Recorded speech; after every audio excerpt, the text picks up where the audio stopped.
running right now. And we'll see if this is up and running right now. Ta-da, ta-da, ta-da. Jump on this side. Okay. And I believe we're set. Very cool. Okay. I think we got all the stuff.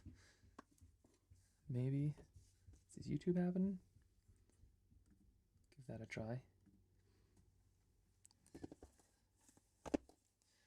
It's been a minute. Feels like it's been too long, but I think oh, okay, good on Twitch. Perfect. And then I don't see anything on YouTube yet, but I feel like YouTube's always a little bit slower than Twitch for some reason. Oh, yep, there we go. Looks like we're good on YouTube. And let me see. We are set on YouTube. Very exciting. Okay.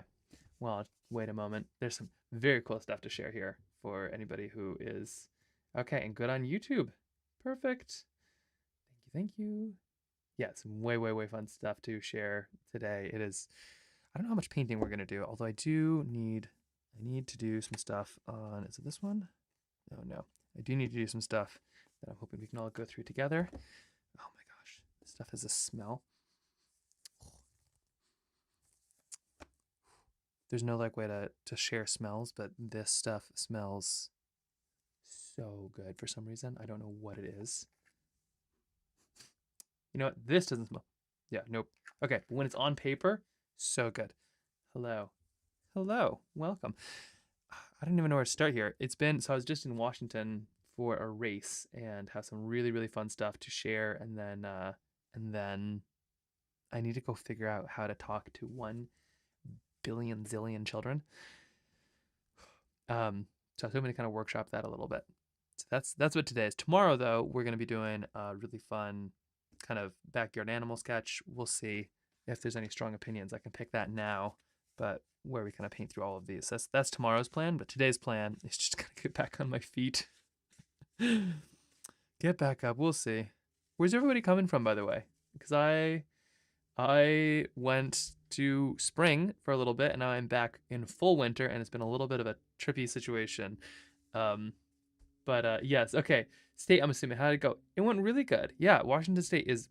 I went to college in Bellingham, so it's a familiar place. But it was so good to be back, and the weather was intense. Actually, here I can kind of show you through a couple. This is the sketchbook that I made while I was there. So just like the color palette alone was so different. I mean, it was just like having greens and blues and like browns instead of like white and white and white and dark and dark. Was just unbelievable. And then these are some of the sketches from the race itself, it was a really kind of wild thing because I'd never seen the race. I've run in all of these trails lots. I went to college to run there, and it was just so fun to like be there and see all of it. Banana slugs, oh my gosh, the best. Those are just the coolest things. But it was just a really cool spot. It was really cool. Tried to capture as much as I could and did some like really clever things. Maybe. I don't know if I can say that they were really clever, but tried to do some really clever things. Learned a ton. I think that was like the biggest things. I just learned so much. Oh no, I can smell it. Okay, this stuff when it's on paper smells amazing. Altogether, it's a little bit much, but like it. I don't mean to be that person. I don't know what it is. It smells so good. It's like a little bit waxy, a little bit kind of papery, almost like yeah, just kind of like take more in. Hopefully, I'm not like huffing glue. I think it's pretty non-toxic. Come to think of it, maybe harmful if swallowed. It says nothing about smelling. Okay, well, I'm gonna see about that. But okay, I had some stuff I really was like way excited to share here. But I should show you. This is the new kind of book that I am just obsessed with. Have you ever seen something like this?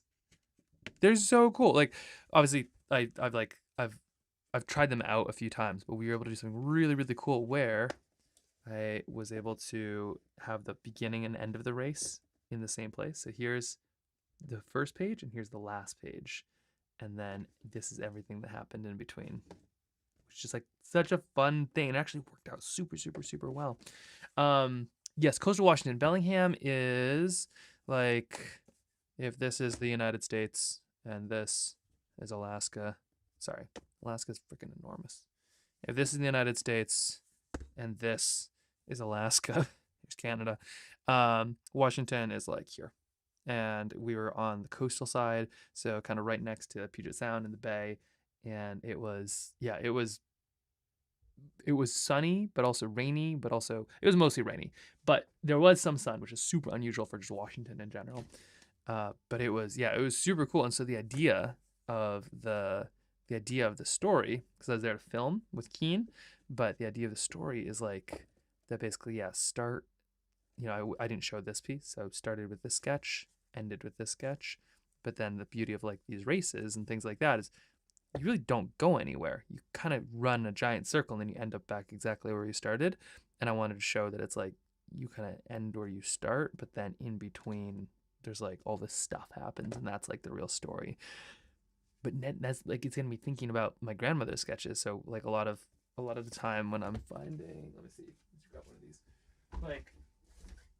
like this kind of sketch, like this is the whole sketchbook of trying to find my grandma's sketches in Matanuska. But how interesting would it be if instead, like one of these, big long journeys, I had one of these and I just, either traced or pre-traced her sketch on this side, or like this side right here as like the thing that I'm searching for, and then eventually when I find it, I sketch it on this one, and then everything in here is all the journey that happens in between. Wouldn't that be kind of fun? I don't know. I'm feeling really into the idea right now. I also love it because I love portrait sketchbooks, like when they're like this, but when they open up, it's just like a lot to use. It's just like a lot of something. It's very landscapey.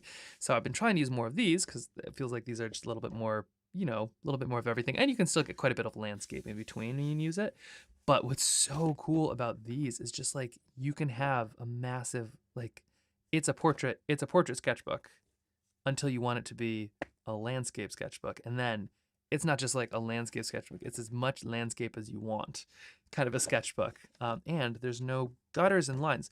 Sorry, I'm swear I'm not trying to sell you this book, but let me sell you this book. So these, I think, are called gutters, I believe. You can see like this one is, it's taken a bit of wear and tear. This is how sketchbooks are kind of made. Is there all these different little, there we go. So there's all these basically right here. I believe it's called a legend or a legion. So it's just like a bunch of sheets of paper you fold together, and then you put some stitch marks through them into this thing. And it's a very cool way to do it. You're basically taking all these sheets of paper and sort of holding them in one place for yourself. So technically, when I'm painting on this page into this page, let's see, where's a good example? Right here. This to this. This is not one page. This is 2 pages. This is the front of this page and the back of this little folded notebook, which is fine. It's still, the idea is still there, but it creates these gutters. The stuff can go down, and for some reason, sometimes it always really bothers me. Even ones where you can kind of see right that green in the middle. That's what happens. This one right here, technically, this is 1 page. You can kind of see. There you go. It's like this. There it is. This is maybe thinking. There we go. This, you can see, is a 1 page. But all of this is going to have like some holes in it. So these holes will, and string will still kind of be a bit messed up. So these still have, a line, but it's all 1 sheet of paper. It's like one giant massive sheet of paper. So there's no gutters, there's no holes, there's no stitches, there's no nothing. Are they a little bit more annoying to use? Yes, absolutely, because like they do this. And there's something nice about having a sketchbook stitched together nice and tight, but there's just some really, really, really cool ways to use it. Like, should I go down this rabbit hole? Am I being a little bit too sketchbook aggressive? I can tone things down if we can take this stream in any direction. But if you want to go down this rabbit hole with me, prepare yourself. It's a wild one. I'm gonna go down this rabbit hole. But it's like it's kind of wild because it's like sketchbooks are not like a new. They've been around just forever, so like you can't exactly reinvent the wheel. And this is, I think this is even older form. Like this would be, like this is one step away from like a papyrus scroll. I'd say, you know, like a scroll would be the next way to do this in a more functional way. But this is like still the shape of a sketchbook, but then has all these other kind of properties which are so cool. So so both like finding my grandmother's sketchbooks, it makes me super excited, the idea of like I could do these kind of like bookendednesses that could be so interesting. But then also if I wanted just to do like a super long panorama or something like that, I could just do that. And then there's nothing that, like, these are a little bit of indentations, but they're not a gutter. It's not going to affect something else. The problem with this is that everything is kind of open to the elements. So if you have a single page and then you can kind of like hide one page to the next. But the problem is like these are all kind of open to the elements a little bit. So that's where this stuff comes in, which has been really fascinating. This is called Donald's wax medium. Dorland's wax medium. Real fancy name stuff. But like this right here has been fascinating. You just open it up. It's like, I don't know, wax, kind of the consistency of maybe toothpaste or something like that. And then you just put a little bit on your finger, a little bit of cloth, and then you squash it onto this. So this one right here has some of this little waxy stuff on it, which maybe, there you go. You can see if you look at the light just right, that's got a bit more of a sheen than something that, say, doesn't have the wax on it, which is just not gonna have a sheen. But the wax like protects it. Like I could, I'll show you. Here, this is crazy. Here we go. This water. Not even particularly nice water. Behold. Look at that. Look at that. Wild, isn't that? So it seals the, like, it seals stuff to the point where you could kind of soak this if you needed and it's gonna be fine. I also looked on it. There's no PFAS. There's no forever chemicals. It's basically just like it's all pretty natural stuff, and you can just sort of seal it. This would not happen on other paper. And then from here, see, I can then just clean that off. But it basically means that I can be super risky, which could be really exciting. So like this right here is is like a lot. And this well, I'll show you. This is kind of a secret. I tried. We needed to film, and then it was in the rain, so there wasn't a whole lot I could do. Second book right here. This is what happens. This is the first sketch I made, and it was in the rain, and then I had to leave. So this is how it turned out. And what kind of hurts is like it wasn't this way necessarily when I painted it. It was when I closed it that like everything got all squished up and scrunched out. But it sort of, it ruined the picture a little bit. And I had always wondered, like, why on earth would you ever use something like this?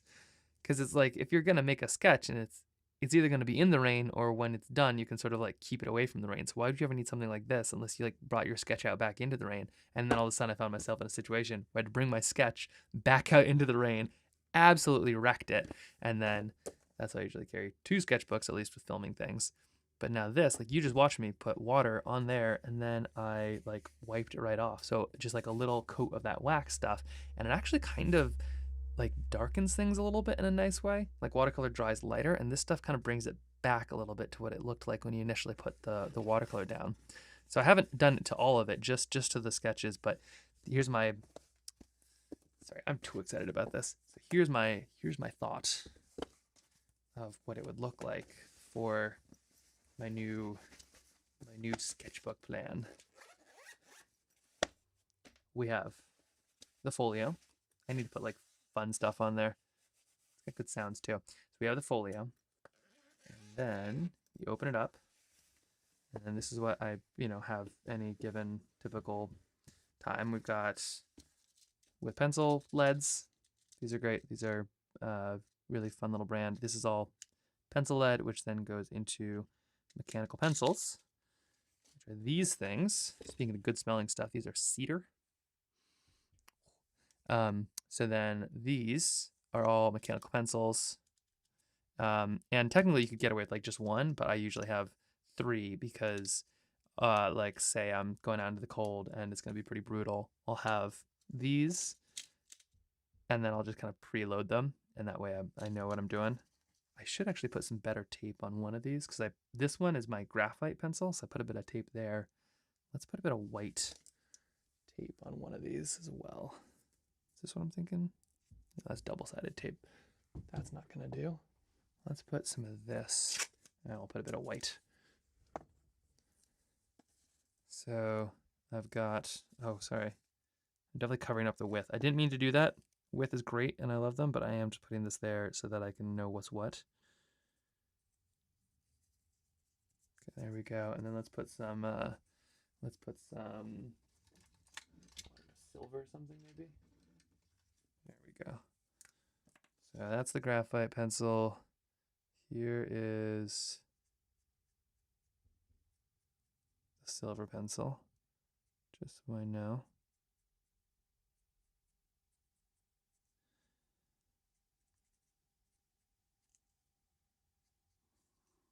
There we are. Because there's usually a lot of times where I'm like, which one is my yellow and which one is my blue? So, okay, we'll figure this out. And then I've got 2 pens, 1, 2. Usually it's like the same one, but I think one is slightly bigger lead in this case. Big fat brush and a little brush. The little brush is what I use 99% of the time. Like I'm always using this. This big thick one is like rarely used, but it's nice to have occasionally if you need like massive washes for some reason. And then a white gel pen. This is just a little whatever they're called, aqua water pen. Just sometimes it's simpler to have that, or I don't have access to water. Eraser up there. This is a little tiny water thing. Usually put some toilet paper in there, and then this accordion notebook, and these, which I think might be like the ultimate combination, because watch this. Now I don't know if everybody's just like in rapt silence or or just like this guy's gone off his rocker and is talking about just like supplies a little bit too excitedly. So say I'm like sketching. This is a beautiful abstract that my 3-year-old son made. Say I'm just sketching and it's like, right, this is the page that I'm on and this is what I want to go to. Then I just click one of these into place. I can put these on any side, top, bottom, side, whatever I need. This one needs to be a bit bigger. I'm gonna replace this for another one. Let's go. Who's got a big binder clip? Here's a big binder clip. We'll take one of these. Thank you very much. So if I have, say, one here and one here, and like this is what I'm working on for a bit. Look at that. It's like it just turns it into a book, you know? It's like, I guess I could put it on the bottom too because it could go out a bit, but like this functions like a book. And I mean, like I could still fit that in just as easily, you know? It's so exciting. And I can't open it up like that now because, ta-da, this is the page I'm on. So you still kind of have this ability to hold something totally flat, to like have it there. But then if I want, I can just like extend it way beyond, have both sides, do all kinds of cool stuff. And then I can even use one of these to kind of clip my palette on. It's very exciting stuff. It's very, very, very exciting stuff. But I now need to work on a presentation for a school. And so that is what today's plan is kind of welcome to the studio hours. I'm always 100% interested in supplies. Perfect. Okay, good. Because it's different, but also this feels like one of the most functional things that I've experienced. I don't want to like jump the gun because I think I get too excited about some stuff earlier, but like I had this moment on the trails where I had this book, I had my palette. Let's see, this is what happened. It was so cool. So I had this book, this palette, here. Yep. And I had this was tacked right here. I was working on this like this, and I actually had two bowl clips holding this together as one. So like I was able to hold this whole thing, and it just felt so like it felt so exciting. I mean, just like it was like this has everything. This is everything I need, and then of course the day was like horrifically rainy, high stress, lots of things going wrong, just everything in general. But it was like I felt like I had everything I needed in one little bag, and the world could kind of fall apart. But at least I knew how and what I could sketch. It was pretty exciting. Hello, Silas. Welcome, welcome. We're talking supplies. I'm not sure if I could subject everybody to explaining what I just showed again, but let it be said, I think this is the future, at least for me, and I am stoked. We'll find out. Who knows? Maybe I'll drift my way back to sketchbooks, but this kind of feels like a sketchbook plus. Okay. I've not seen a sketchbook like that before. Seen how to use it, figure out best practice. Yeah. Well, it's interesting. I actually bought a bunch, and this is kind of embarrassing, but like, so there's these two, which are hot press. This is arches. There is this, which is just like a test run that I found online. There's this, which is another tester that I'm working with. I have two cold press ones up there, and then these are little arches swatches, which I did some various like little tests just to see what different papers looked like. For instance, technically two different papers right here. Can't really tell the difference too much, but oh, here you can kind of see here. There we go. So you can kind of see this is hot press versus cold press. So like cold press, look at the bloom, a bit more muted. It's also got a bit more tooth to it, which is lovely if you want that. Stuff stays where you put it better. So I did the exact same motion. So like that is what that looks like. This is hot press. You'll see same colors, but just notice the texture. So check out the texture between those two. Those little dots are shadows. So if you want to scan those, nightmare. But this has no like dots or like indentation, so scanning is much better. So this is a scannable project, so that's why I was doing this. But these right here, look at these blooms. Actually, I can do this. Look at these blooms. So look at the difference between that. Kind of wild. This is hot press. This is cold press. Way more unruly on the hot press. But like I said, I needed to scan it. Cold press gives a lot more time to kind of hold on to things. But hot press does have its values where these blooms are a bit all over the place, but they are just so dynamic. Whereas cold press, you don't always get that quite as much. It's a bit more muted, which could be exactly what you wanted. But it's, yeah, it's just really curious. And you can actually find that out. Which one do I like more? Excellent question. I think they're both good for different things. Like I think cold press is good for your everyday. Like if you are just going out on an adventure and you want the stuff to do what it's supposed to do, it'll do it. So like, where's some cold press examples? This is hot press, cold press. This is probably cold press. So like, if you're just like, this is my test book, very close up test book. So if you're just focusing on like, just like trying to get something to happen and you just want it to do what it's doing so you can focus on the subject, I think cold press is your best bet. If you want something to be scannable, hot press is huge. If you want something to be,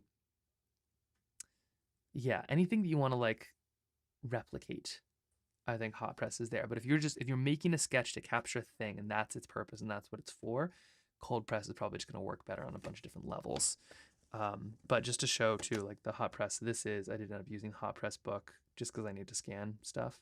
And this is like, it's unruly, but it's not wildly unruly. Like this, here's some of the details for you in hot press.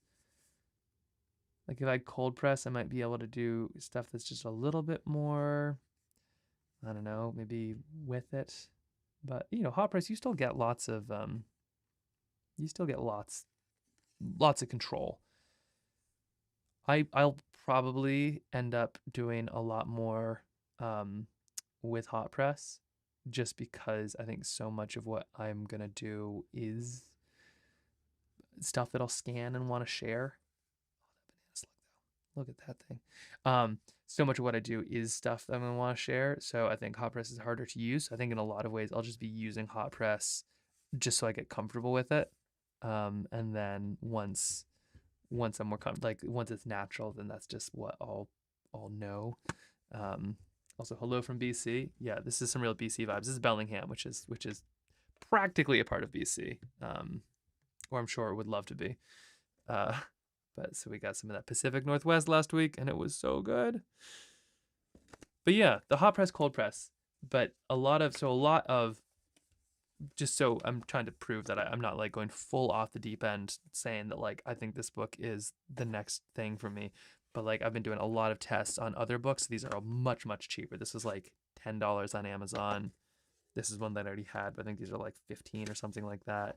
But I did buy a lot of these to test out, and I've probably spent like 100, maybe even close like $200 on sketchbooks.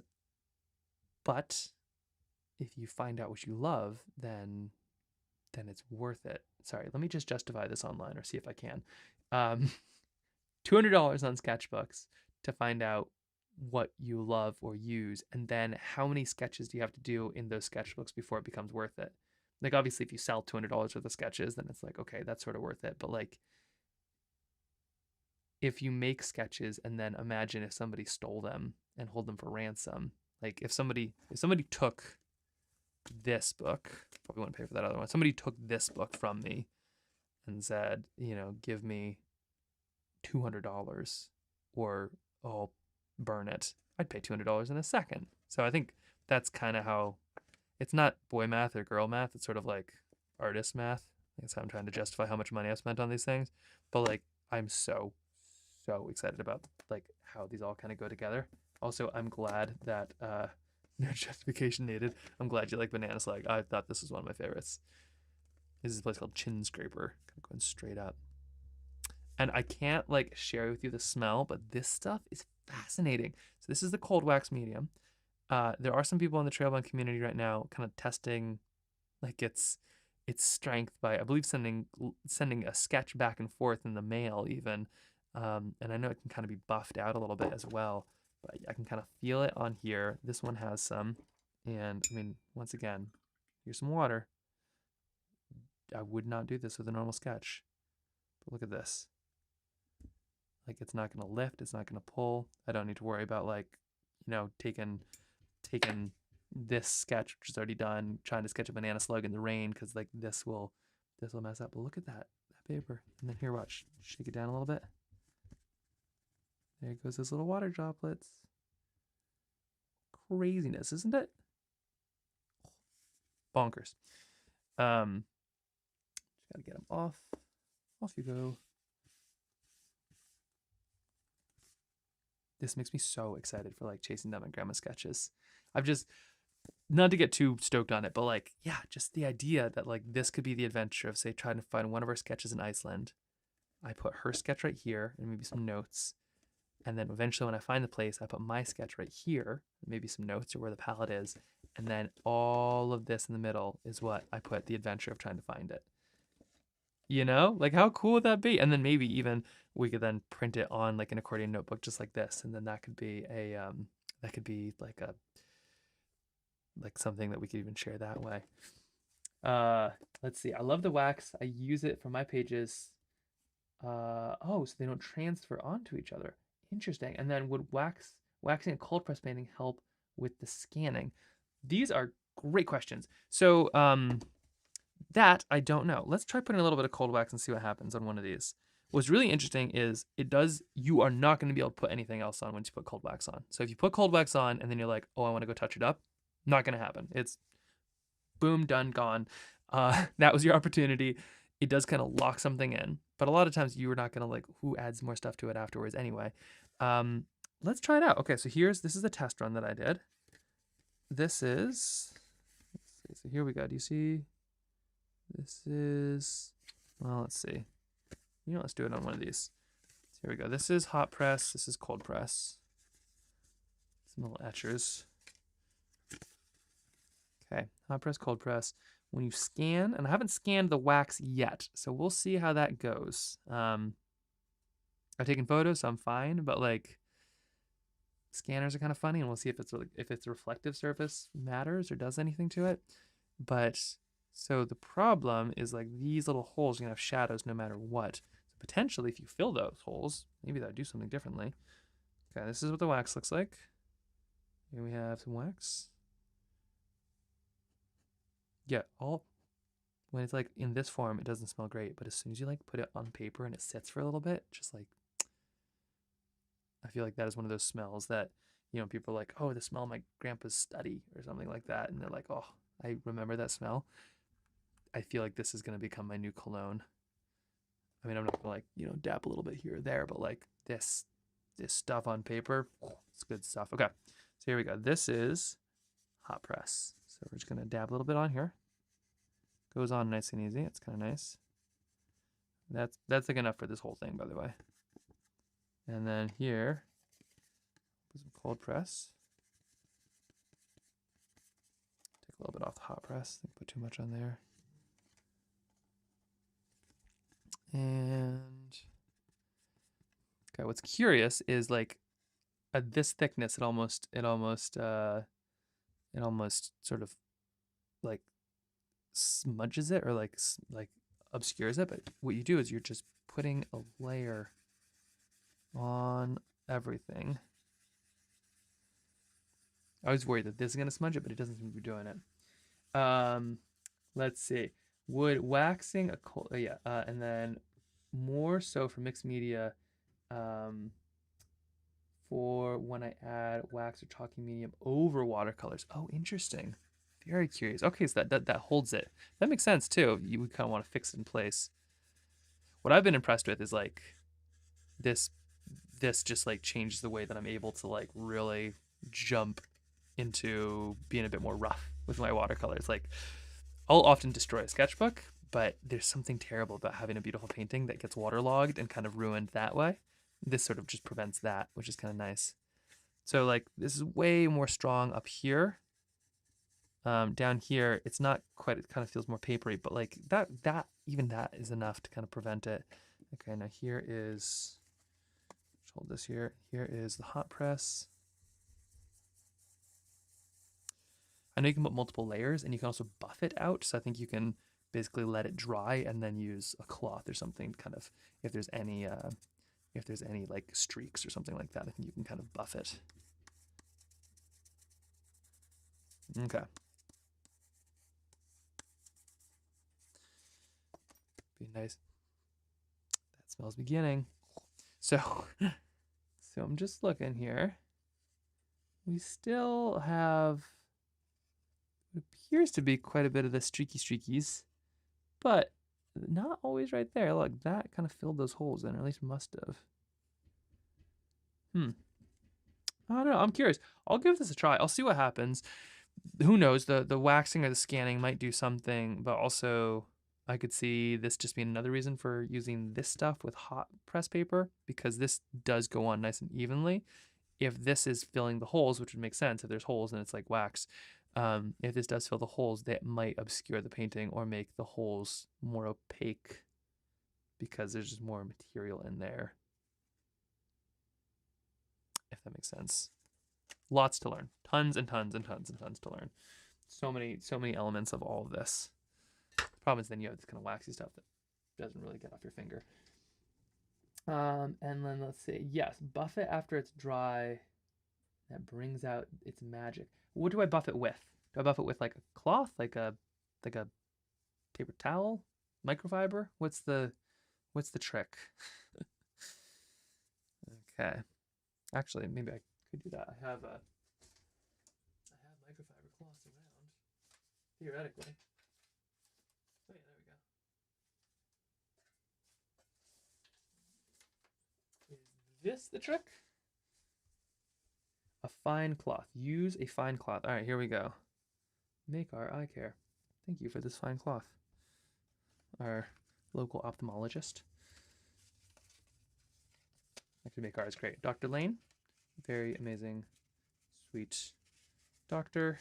She is working on a children's book with her parents, I believe, or maybe it's her kids. It's very sweet stuff. Brother? Maybe it's her brother. Okay, so we have this. Okay, so I can buff this. Let's see what if we can picture this. You can kind of see. See, that's just literally my finger marks. Kind of like imagine a toddler with grubby hands. So you saying I can buff this? Let's give this a go. So here we go. Buff and cloth. Zoom in for this action. And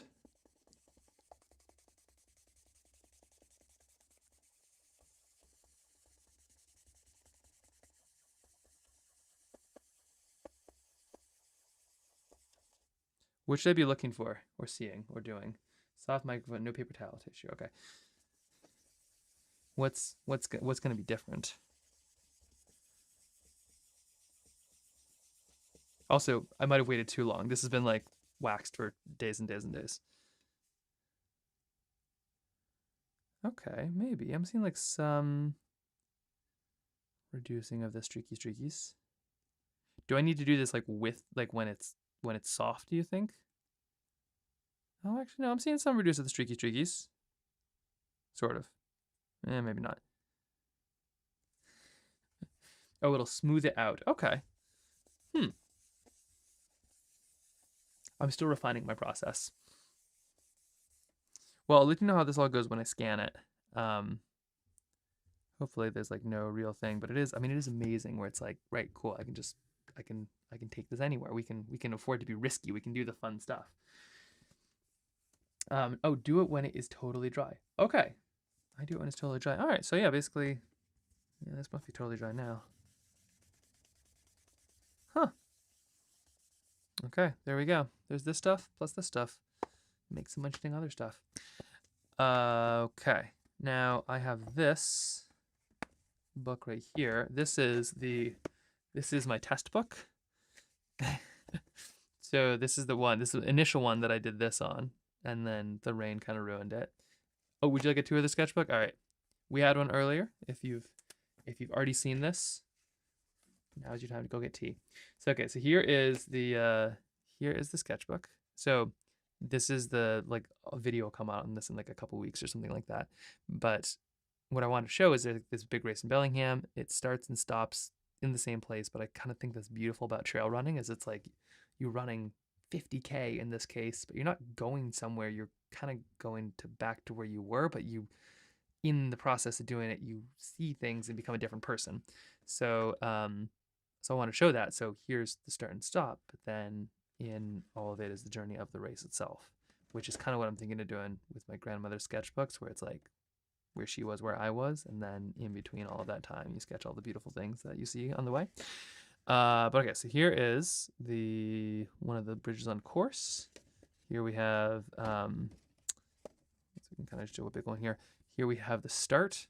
Tried to sketch the start at the start. That was a bit of a time. These are all the people, which I haven't painted in yet because I didn't give myself time.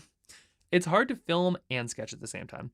This right here is $2. This is a really cool aid station at a trailhead. That's just a ton of fun. But these huge trees in the background. Fragrance Lake. There's all these kind of silhouettes of people running through these big kind of high misty trees. All the colors that I was seeing. Still need to add some footprints into this one. You can see I tried with the deer, didn't love it, and washed it out. And the shoe and like the amount of mud that got on it. This is the weather system of what we experienced during the day, but or at least during the week. This right here is one of the big trails on the, let's see, sorry, it looks too dark on the camera, but this right here is one of the big trails on the interurban trail, as well as banana slug and some of this cool ferns. And then you have these really cool like views going up these hills. This one's called Chin Scraper because it's so steep. So you scrape your chin going up it. And then the finish with that Keen van, semi-branded. I mean, they like this is a video for them, so don't judge me. And Keen is great, by the way. They do like they make shoes, but they're like super environmental, and their patronage is what kind of floats Trailbound at this point. So they are they're amazing, but also down for like whatever crazy ideas I have. I was like, let's do something cool with like an accordion notebook and watercolors, and they were just like, all right. And then back to the beginning with this one. But it's like, it's a lot of pages, but it's also not as much as you might expect. So it's like enough that you can fit kind of a whole journey into it. And then of course there's a back too. So there's all this. This is the Keen book, and then this is sort of the test book. And so this is what I'm using. Like this is what I used for like one point I needed to film a shot trying to film let's see, I love how you only half paint it. Yeah, well I'm trying to stop sort of while I'm ahead now, you know, where it's like don't like paint all of it or don't paint too much. And I do want to overlap more in the creases. That is part of the dream. But like this is a book where I tried to paint somebody running, and I'll often have two books because I don't want to potentially ruin a book like this. Even when I have it sealed with the cold wax, the rigmarole of filming means that often I'll try stuff into this and give it a go. Oh, also hello, welcome. And so yeah, it's been, so this is my test book, but now because I have, you know, multiple sides, now I have kind of my journal in my test book. And then the beauty of all of this is it's just a normal, oh, secret stuff. Hold on.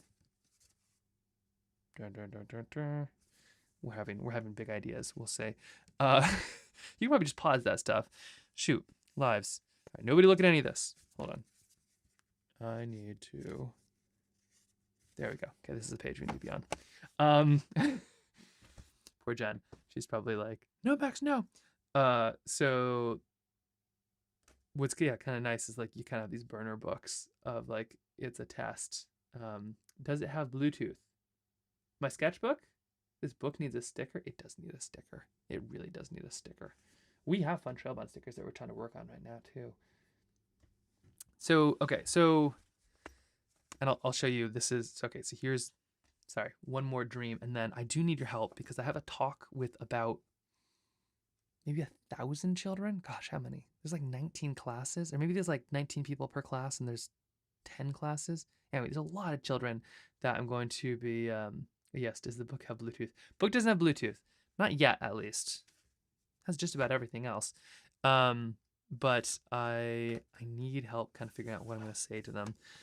But so okay, so imagine this. Like this is, and for the stylists is among us. So this is like the dream, right? So you have this book and you can kind of like turn through it as you need to for pages. You can also, if you need, like, you get massive pages. But then say like this is the page you're working on. These right here, which are, I've always thought artists have these, and I thought like that's kind of a weird thing. Why don't you just like hold stuff? But no, you can just do some of this, or you don't even need that there. If you want more space, hold it up. Binder clips, next level stuff. You just clip everything, make your painting, say you need to come back for it. Oh no, something's happening. Boom, it holds, super thin, small profile, still tosses in. It's like, it's so cool. It's so cool. So this is, yeah, I just, not to like pitch you all in this form of sketchbook, but I am so intrigued about doing more with this. All right, so I have some thoughts. So I need to figure out what I'm gonna say to like a bunch of kids. And I've done talks before, but this is what I was up to do today, so I'm just streaming it. But I've done talks before with school groups, and usually, well, I don't know. I feel like this is going to be a good opportunity because I'm basically going to say the same thing for like between 10 and 12 classes of like 19 kids all day long. Basically, I'm going to hit every single class, every single period of the day. So start to stop, it's going to be a big, long one. And so it'll be a good opportunity to kind of test the talk, but I don't quite know what video I should share with them. Like my structure, I think, that usually works well is, so you have like, let's see, intro, Well, the first thing I'm gonna do. What are the ages? I think the ages are like third grade to eighth grade, maybe. Maybe it's elementary. Um, it's either elementary, middle, or I think it's kind of like both, maybe. I'm just gonna assume it's like second grade to eighth grade.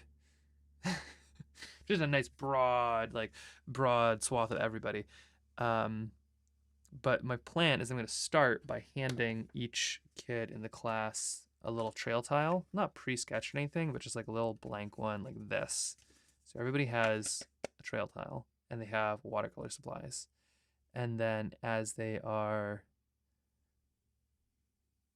filling, like, they can just paint while I talk because kids seem to like not care. Like if you try to give them instructions, they're like, just give me more paper. I know what I'm doing.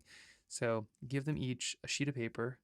They have the supplies, and then yeah, just like let them paint what they want to paint, and then I'll talk about it. But like I've got kind of an interesting story with painting because I came to it from sort of dyslexia.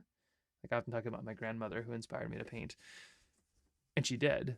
But I think what really helped me paint was not being able to read or write very well. And I think that was massive because it was like, it was just so difficult um, to have everything you did misspelled. But when you do a painting, and all of a sudden it's like, whoops. When you do a painting, all of a sudden it's like people just get it and they, all these words aside, you don't need to look at any of those. You see it and you get it. And that's kind of what it changed for me. And I think of like the overarching message. Oh, Silas, it's Alexa too. You get it, see, right? And like wonder that like you're amazing at art is like that's probably a muscle you've had to overuse to compensate for everything else. And so I think like my overall message is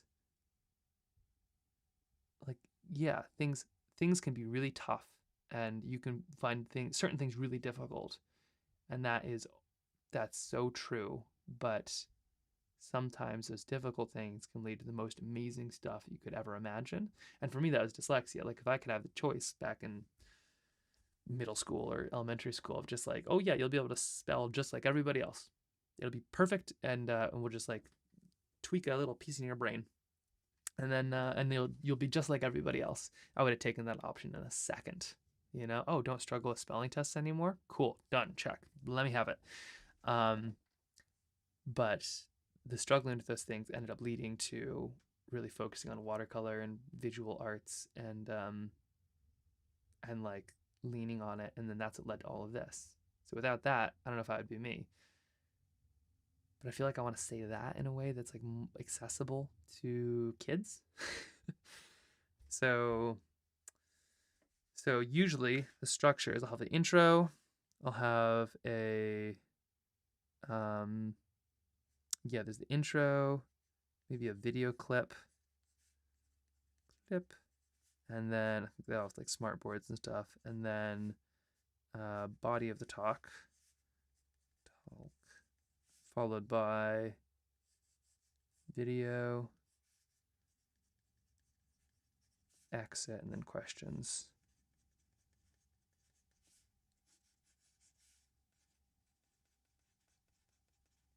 I think I have like 20 minutes per class or something like that. So I've got all of these. So I need to kind of figure out a way to toss that in here. The video and the clip are the two things that I think I have the biggest questions about because it's like, right, what's the age? I need some tea too. Sorry, I'm gonna grab some of that.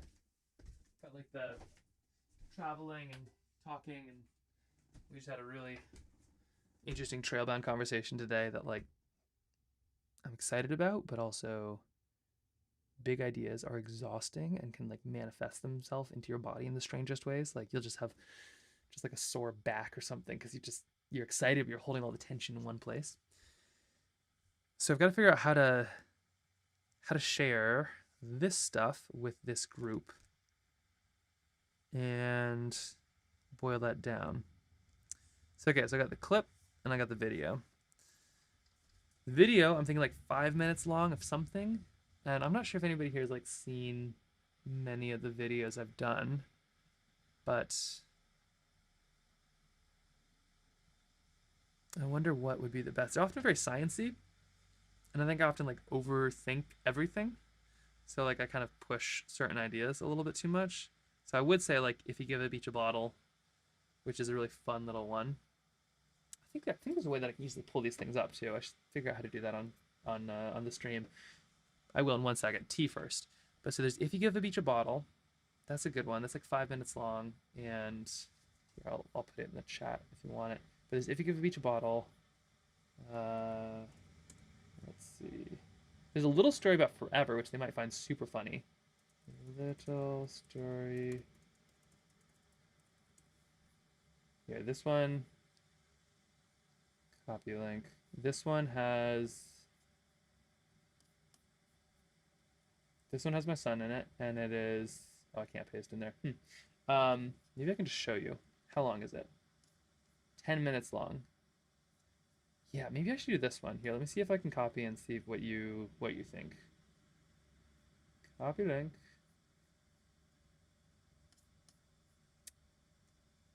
Now, just figure out how to share a thing. Share media, browser, input, color, image, media, scene.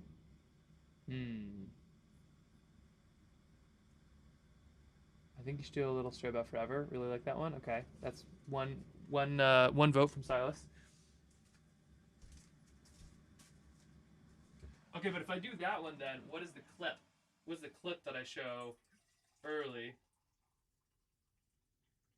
And I guess a little story about forever. It has Mark Ruffalo in it, so like that's some star power. Kids care about the Avengers, so that's got some potential. Kids can relate to it forever because it's got my son in it. Okay, great deal. I'm picking up what you're putting down, and I'm making some tea. We're doing the double tea bag. So like this is this morning's tea bag. Ooh, why does it have little fuzzies? Oh, that's just the tea bag.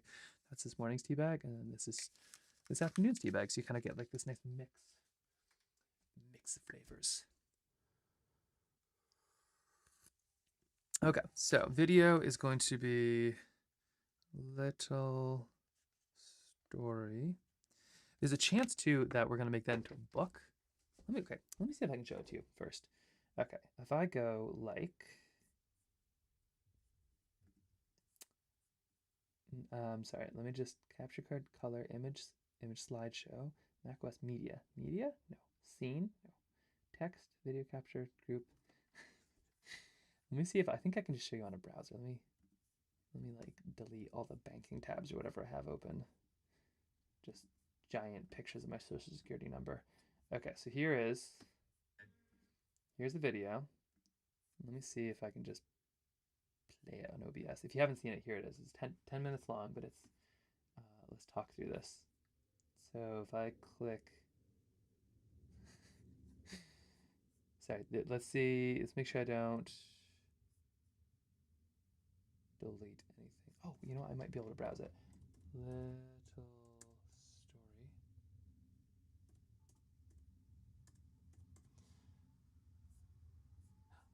Boom. Let's see. Nope, those are SOT files. I need a small one. The files I have are massive because they're all for like they're all for film festivals, which are cool, but the files you have are just like colossal. Okay, there we go. Okay, we're gonna do. Oh no, I can't do it there. Let's see if I'm just gonna go to Vimeo, download it really quick. There I can, and then let's watch through this, and then that will help determine the clip, I think. Okay, so I'm going to little story about forever. Little story. Anybody have any suggestions on like how to relate to kids too? Especially like middle school or elementary school. Okay, I think this is the correct version. There's a lot of drafts.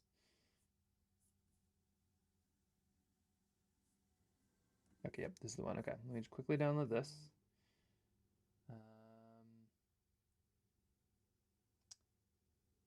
Just grabbing that. 1080. All right, that's been downloaded. image man learns how to use tech. Yeah, kids. I feel like kids are both the scariest and the most fun audience because they are scary in that they are unfiltered. Like if they don't like something, if you do something that doesn't feel real, like they are so. Oh yeah, let's see. It's hard because middle school kids are told there's a mindset to elementary school. It does, yeah, right? Well, regardless, I'd say both have no filter. Which is kind of terrifying. I think like there's nothing scarier to an adult than like being made fun of by children because I think partially it's like you can't do anything about it. You know, there's no recourse. You can't be like, hey, stop that. I mean, you can say that, but it's like you can't like with an adult you can sort of reason. But also I think it's terrifying because it's like, what if they're right? You know, they're just so honest about so many things. It's like, what if they're right? Performance on Cat Mind, that could be a good one too. Okay, let me see if I can quickly just jump on media and see. Nope, that's not it. Okay. I just need to remove. I'm gonna get this. Have no fear. Let's see. Image, media. And now I just need to go browse, downloads.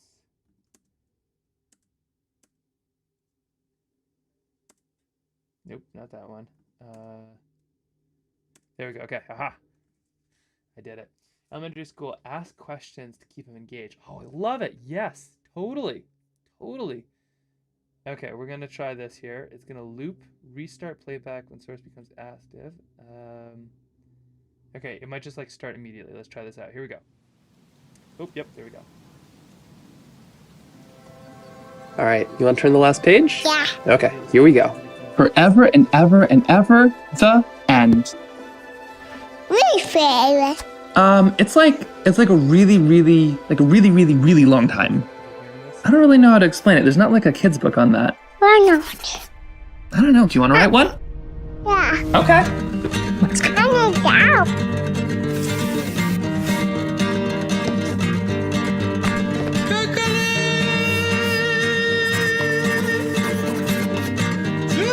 Okay, forever, right. How do we start? How long do you think forever is? Forever. Forever, yeah. How long do you think it is? Whole day. A whole day? Yeah, well, I mean, when you're 2, I guess a whole day probably does feel like forever. But I was thinking of things that are like way older, like... Dada. Yeah, okay, well, thanks. I needed that. But forever can mean a whole bunch of different things. Like, you'd wait forever for your pasta water to boil. Or it could feel like forever until you'll be an adult, even though you're growing up so fast. Or, when you are an adult, you can spend forever worrying about things. You have to walk. Oh my gosh, I don't even know where to begin. You have to walk it. Yep, stuff like plastic in the ocean, or whether or not stuff will be around forever. Like this, or even these. When I was a kid, I thought it was all just about planting enough trees. But now I'm learning all this other stuff. Like, there's fires, and then there's the smoke that the fires cause, and then there's the chemicals that was in the stuff that burned in the fire, and then there's landslides that happen because the things that were holding all the ground together burned in the fire. And then there's things like mudslides, and don't even get me started on floods. And then there's hurricanes and tornadoes and microbursts and cyclones and water rights and social inequity and microplastics. They're apparently in everything now. And we're learning about forever chemicals. They basically last forever, but they're in just about everything. And what if they get into the water and then just keep on spreading until they end up into everything else? Oh, shoot! A mess. Here you go. A mess I don't know how to clean up. I don't know what happens next.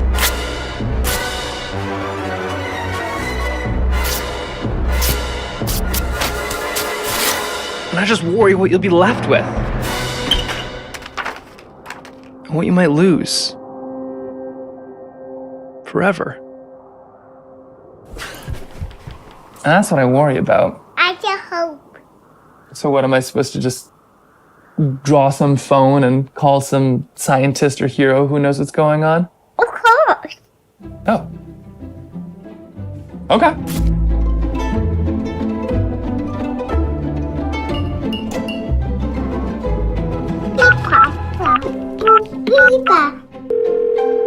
Hello?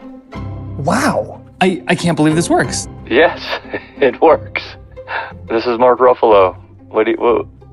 How can I help you? Well, let's see. Thoughts. Hold on.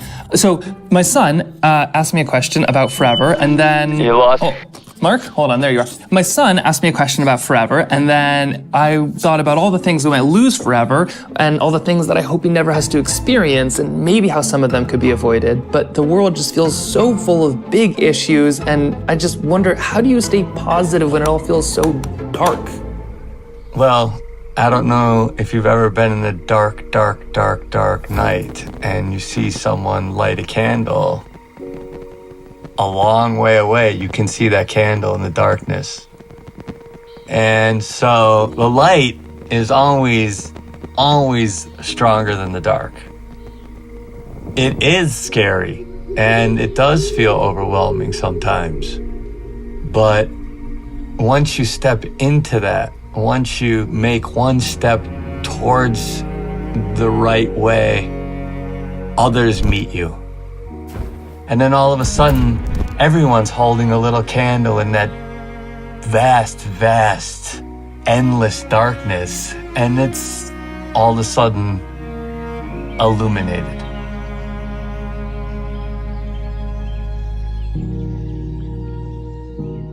But what about the issues that are like literally invisible, like these PFAS, forever chemicals? You know, I can barely wrap my own head around it, why they exist, what to even do about it, let alone trying to explain it to a 2.5-year-old. These are chemicals that were used to make things waterproof. They were used to make things grease-proof, so they put it in food packaging, and it was a great invention at the time. It made things very durable. They made it to paint tanks so that tanks and boats would never rot or rust. But what they came to find out is the very things that were wonderful about these chemicals were the things that made them so harmful. Because in the natural world, water washes away the stones, it makes sand, it's the great solvent of the planet. It cleans the world, it cleans our bodies, it cleans everything. And these things, these chemicals, are absolutely resistant to water. They last longer than the cliffs on the sides of the ocean. They last longer than the rocks that are tumbling in the surf. Those things can be broken down by water, but this can't.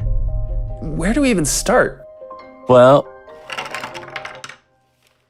Potato. Thanks? Well, first, it's a big problem. But you see other heroes, like the lawyer and the farmer. They started something to stop all of these chemicals from going into our water and our food and our air. And that's become huge. They started with 2 people, and then there was hundreds of people, and now there's thousands of people, and now there's millions of people throughout the world who want to stop these chemicals. And so I thought, well, how can I contribute? What do I do? I'm not a painter, but I'm an actor. And maybe I could tell a story about these 2 guys that I think were really inspirational, these 2 heroes. And maybe other people will see my story and say, I want to be part of that. I want to join that little army of goodness. Yeah, oh my goodness. Sign us up. But it's not like anyone can fight it all, right? How do you choose what to do? Life is full of big issues, and we're always, at some point or another, put in a position to have to maybe fight for the things that we care about. And part of that is first caring about something and loving something enough to fight for it. And that will always be part of being a human being, and that we accept that. And that's what makes us love the things we love even more.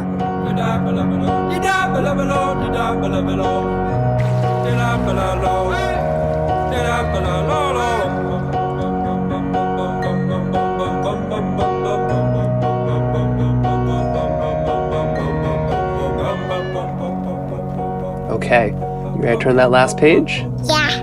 Okay, here we go. And they each found their own little light. And together, they were so bright, they lit up the whole world. I got home. Yeah, that's right. And that's something worth fighting for. Forever and ever and ever.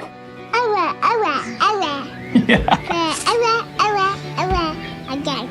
And again, yep, and again and again and again and again. That's right.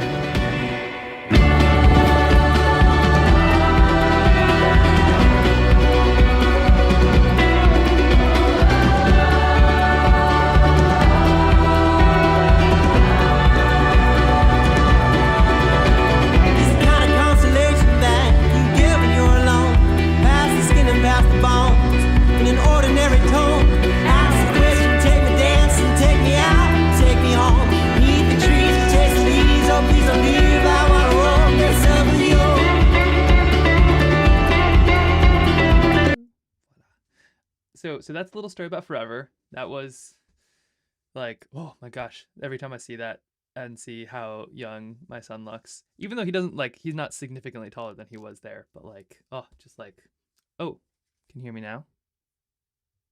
Can you hear me now? Maybe? Do I talk? Is it working? Yes, okay, good. But yes, okay, perfect. So that story is kind of what happens when you have these feelings, but you don't have the skills to do it, right? Like I didn't have the money or the budget to go fly and interview Mark Ruffalo in person, so I animated him, and I didn't have the animation skills to animate everything, so I just did it with watercolor. And so okay, the video will go here. That is a great idea. Has everybody not seen that? It is both the most awarded and the least watched thing I've ever made. Which is strange. Like, for instance, that has 8,000 views, maybe even 9,000 at this point on YouTube, which is crazy because it won Banff. And tons of other film festivals.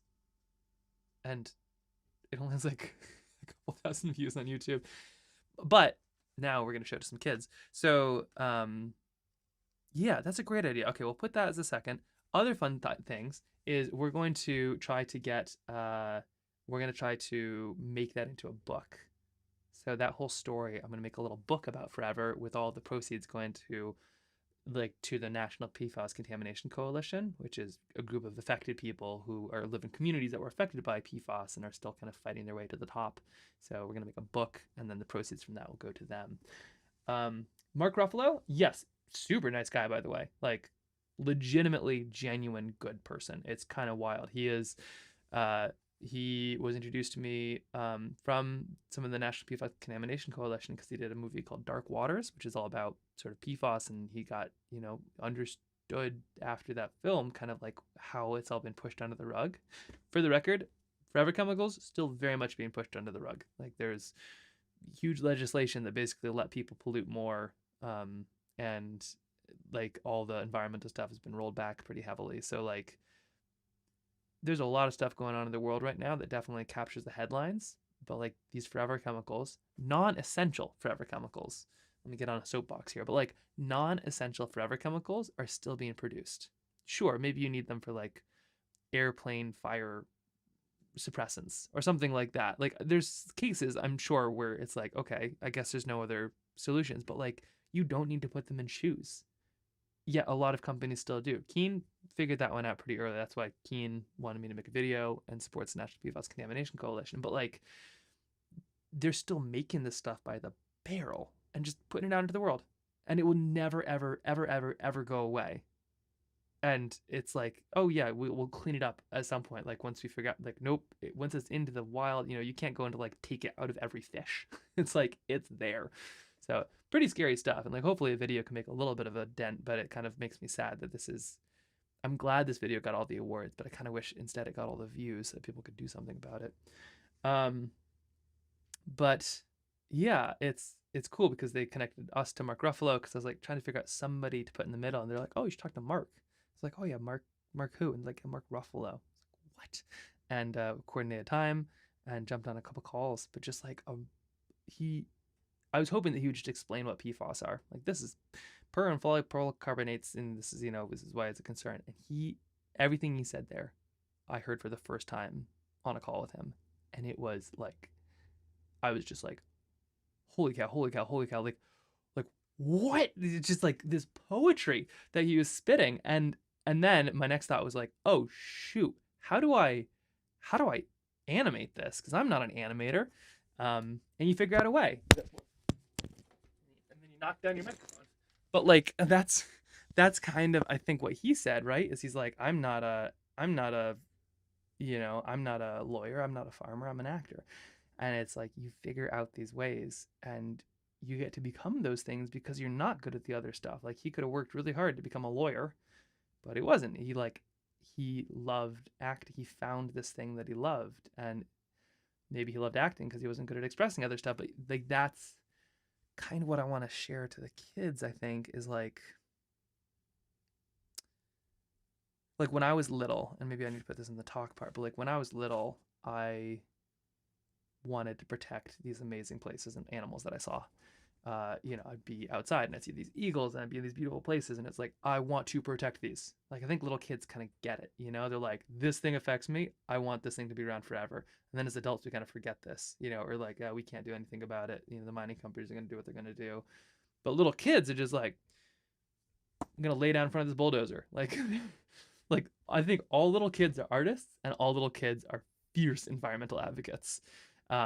Except for when it comes to like destroying sandcastles or something. In that case, they are like, let it burn. But when I was little, I like wanted to be an environmental advocate, and I figured I'd like do that by becoming a scientist or a like writer or something like that. And then as dyslexia kind of kept on making things tougher and tougher, like, good luck reading a textbook with dyslexia. You get like, we read it 3 times for comprehension, and then usually what it would be is just like, what would actually make sense would be the picture and diagram in the corner, and then I'd kind of have to extrapolate off the rest of that. So it felt like a scientist is impossible, and like a writer or like telling these stories would be impossible because I just couldn't get through the words. And then that led me to watercolor, and watercolor led me to these stories, and I think these stories are actually doing more than I ever could have imagined or dreamed. And so it's this weird thing where it's like, the things that are hard for us often can lead us further than we could have ever gotten with the things that come easy to us. I feel like that's kind of what I want to share with them. As a kid, I had no idea who actors were, so tell them you got on the phone call with the Hulk before the video, and they'll be glued to the screen. Yep. Brilliant. Great. Okay. Got to call the Hulk. Got to call the Hulk. Brilliant. They are going to be all about that. Unless, of course, like these middle and elementary school kids are like really into 90s rom-coms, in which case we're good. That's probably the teachers. That's probably where they know Mark Ruffalo from.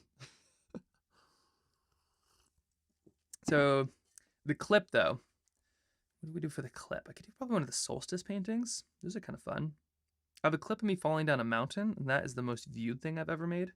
There's like a clip of me basically falling down a mountain with my sketchbook, and that is 58 million views. But I feel like I could start and show them kind of like, this is my job as a painter. How crazy is that? Let me show you. And I've got like the solstice video. Maybe that's what I should grab here. Let me go see if I can find that here. Lots of choices.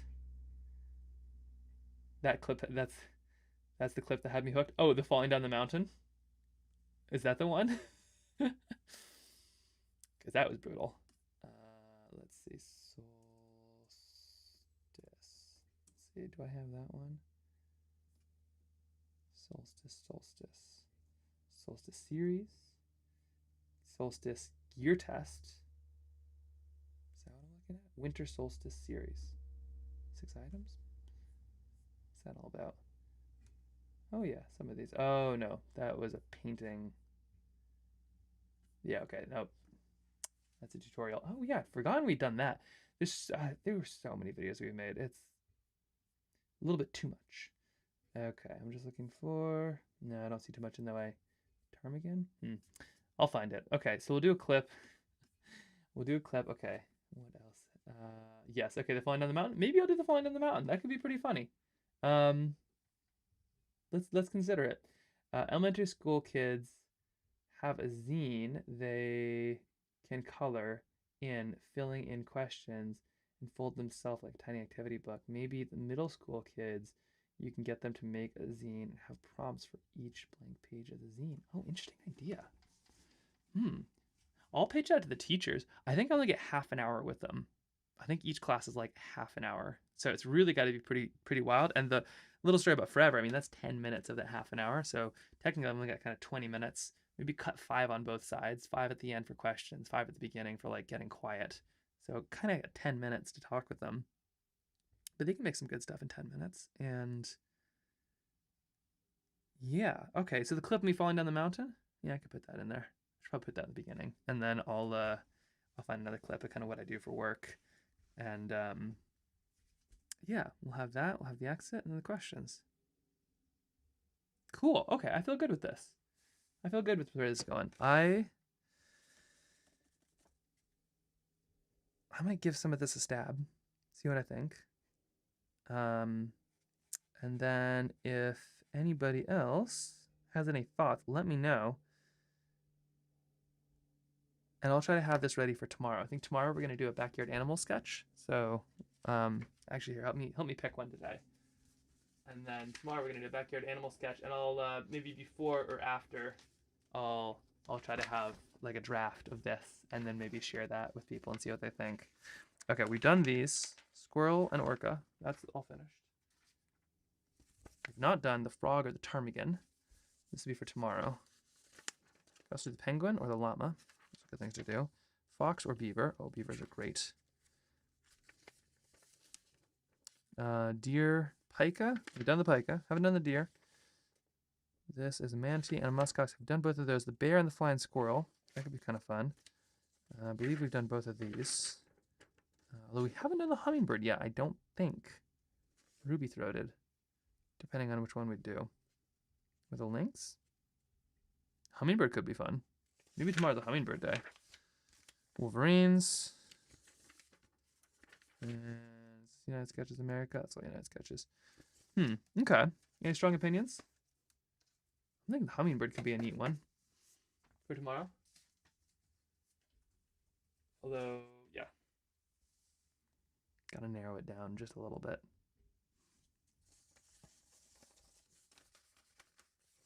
Beaver in its den.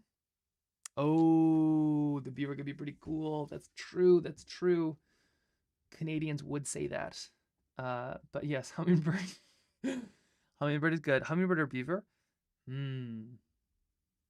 Or a river dam. They are keystone species. Need some spring colors in this weather. Okay, I'm seeing some here seriously competing. Okay. Maybe I'll leave it up to the I'll leave it up to the crowd. They can kind of give a yay or nay, right? So we'll do beaver or hummingbird. We'll see. We'll see what they pick. I think you both make excellent arguments. Okay, amazing. All right, we'll give this a try. This will be for tomorrow. I'll have this ready to go tomorrow. We can give that a try as well. See what you think. And I just have to show you this because it's kind of fun. So these are these tiny, tiny, tiny little books from Etcher. I've been loving this Etcher stuff. There's tons of good papers out there. Whatever paper you're using, it's great. It's all gonna work. But sometimes it's kind of fun to like try other things. And these have been a riot. But these little tiny books have been really fun. And I've been trying or thinking of doing something kind of fun. So here's like the little dog book where I'm trying to fill it up with little tiny dogs, little sad dogs. Maybe I should just do like all dogs. Maybe every time I see a dog, I should put one in there. And ooh, fox. Fox is good too. We probably should do a fox. And then here is a little book that I was thinking of filling up with all the birds that I see. So like, you know, people have life lists where it's like, oh yes, I've seen all these birds in my life. Every time I see a new bird, toss it in here, and then slowly fill this book up until we have many, many, many birds. Obviously I've seen more than 3 birds, but I don't think I've filled all of them out. There's a red pole, I believe, outside, but I thought that would be kind of a fun one. You know what, let's do that right now. Okay. Let's see if it was in fact a red pole. Actually, let me go look. Let me go look really quick.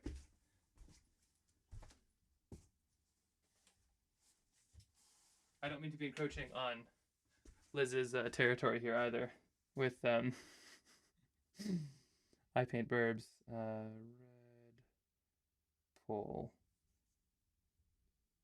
birds. Yep, it was a red pole. Okay, great. Oh my gosh, it was so cute. It was just like hopping around on the ground, and it's a really cute little bird. Okay, so here is, let's sketch out a little quick bird. There we are. Okay, so it had this little,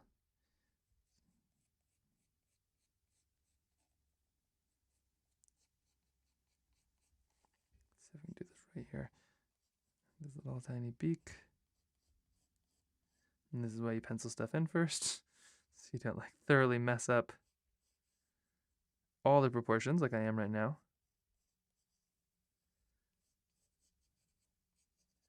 And it had legs. Boy, did it have legs. Yeah, just on the ground. All right, good enough. Good enough, bird. What I love about these tiny little books is like they're not big enough that you can actually get anything perfect. So like, why bother? Which I find kind of refreshing. Okay, we're gonna put his little bird. It has a little eye like right here. They all are gonna kind of look the same, I think, at least from this perspective.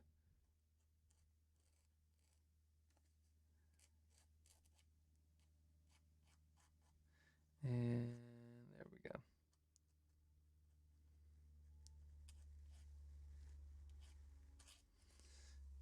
I'll color that in just a little bit.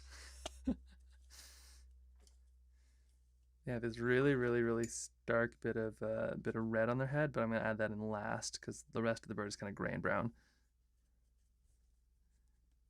Bit of gray down here, bit of brown up there.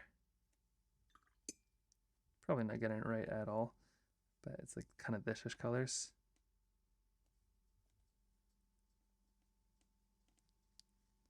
Something like this.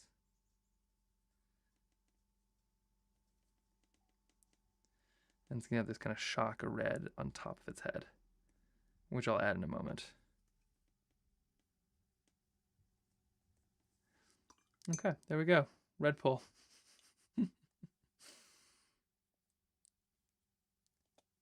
Not fancy, but I saw one.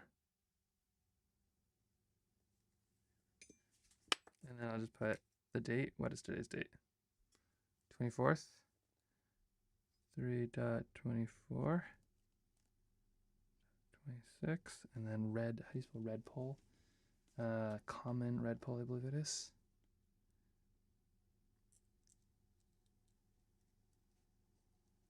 Red, one word or 2 words? I think it's one word. P-O-L-L-A-N-C.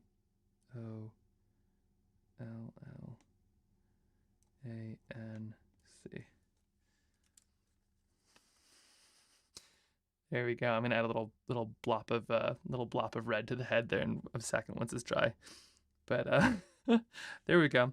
There's a little use of a tiny little sketchbook. Okay. Well, I'm gonna get to some other stuff here, but it's good to be back. We'll be going live tomorrow with a backyard animal, potentially the beaver or potentially the hummingbird. We're gonna see. We're gonna see. Both good options. And thanks for like hearing me out with my pure enthusiasm for the accordion notebook. We'll see how it goes. Who knows? Maybe like next week I'll be like, I'm done. I want things bound. Hold them together. But I feel very excited about these and can't wait to share more. And maybe even tomorrow I'll give a little practice test run of the talk. Joe's kind of nerved me out just a little bit, but it's gonna go well. It's gonna go well. I feel good. I've got a clip and I've got a film, and that is 50% of it. So I just gotta figure out the other 50% of the words, and can't wait to share more soon. Okay, that is what we've got going on here. Tons of other stuff happening, kind of behind the scenes that we're trying to figure out. So if you aren't already, definitely check out the Discord. We have a newsletter that has the invitation to it, and then lots of cool fun stuff on the website to get you painting or get you up and running. And we're trying to work on more right now. So hopefully we've got some really cool stuff coming up here shortly. But in the meantime, come find us on Discord and say hi, or check in tomorrow. Not quite sure what Thursday is going to be like. Like I said, I think Thursday I basically paint start to stop of the day. So maybe on the way back I could do a quick live, maybe just to tell you all how it went. But it's gonna be a big one. And then tomorrow doing some backyard animal sketches.